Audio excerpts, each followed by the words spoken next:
দর্শক, আমরা পশুর হাটের খবর জানবো আমাদের সহকর্মীদের কাছ থেকে। রাজধানীর সাইদনগর পশুর হাটে আছেন আমাদের সহকর্মী ফয়সাল মাহমুদ। আমরা শুরুতে তার কাছে যাচ্ছি। ফয়সাল, শেষ মুহূর্তে কেমন দেখছেন গরুর দরদাম, বেচাকেনা কেমন চলছে? সিলন ফ্যামিলি ব্লেন্ডের কড়ালিকার আর সতেজ সাদের পারফেক্ট ব্লেন্ডে স্বপ্নেরা মেলুক টানা। লোপা, যেহেতু আর একদিন বাকি আছে, বলা যায় শেষ সময়ের বেচাকেনা চলছে হাটগুলোতে। তো আমরা আছি এই মুহূর্তে সাইদনগর হাটে। সেখানেও কিন্তু সেই সকাল থেকে দেখেছি খুব বেচাকেনায় জমজমাট পুরো বাজার, যেটি বিক্রেতা ক্রেতা উভয়ের সাথে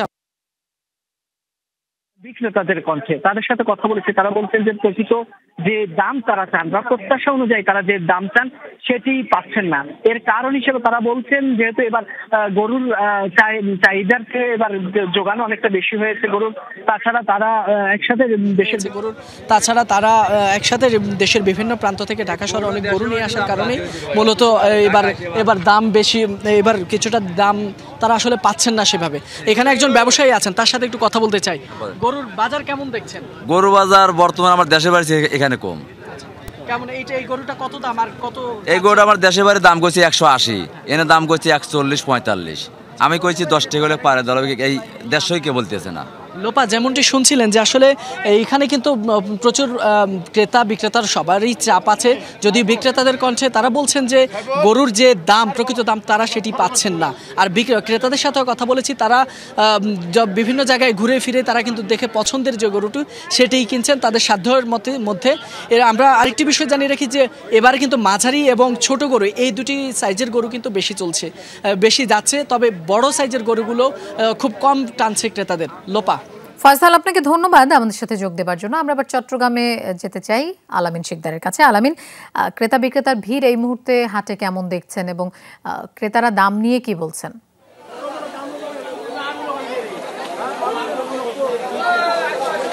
লোপা, ক্রেতাদের যে ভিড় সেটা কিছুটা কমেছে, কারণ মাগরিবের যে আজান, সেই আজানের কারণে অনেকেই নামাজ পড়তে গিয়েছে। তবে এখন সারাদিনের কথা যদি বলতে চাই, রাত পোহালেই শেষ হাট, আজকে শেষ হাটের আগের দিন, এবং সেই দিনটিতে আমরা দেখছি যে প্রচুর পরিমাণে যে কোরবানির গরু বিক্রির যে বিষয়টি সেটি বিক্রি হচ্ছে। আমরা রয়েছি চট্টগ্রামের সিরিয়া বালুর মাঠের যে হাটটি রয়েছে সেই হাটে, এবং সর্ববৃহৎ এই হাটটিতে আমরা দেখছি যে প্রচুর পরিমাণে গরু বিক্রি হয়েছে।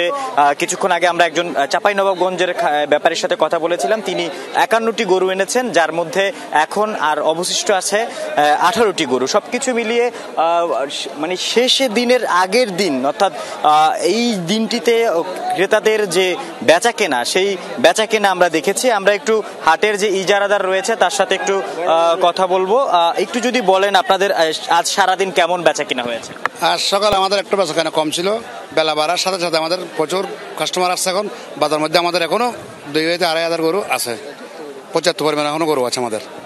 এখনো যেটি বলা হচ্ছে যে এই বাজারে এখনো 2,000 থেকে 2,500 মতো গরু মজুদ রয়েছে। ক্রেতারা আসছেন, দরদাম করছেন, এবং অনেকে অপেক্ষা করছেন হয়তো শেষ সময় এসে দাম কিছুটা কমবে। আবার গরু ব্যাপারীরা মনে করছেন যে গরু যখন চাহিদার তুলনায় গরু কমে যাবে তখন আরো দাম বাড়িয়ে রাখবেন। এই দুই পক্ষের দুই ধরনের ধারণার কারণে এখনো কিন্তু বাজারে আমরা দেখছি যে শেষ মুহূর্তে যে বেচা কেনা হওয়ার কথা সেটা কিন্তু আমরা দেখছি যে কিছুটা এখন পর্যন্ত সেভাবে নেই, তবে হয়তো রাতে আরো বেচা কেনা বাড়তে পারে।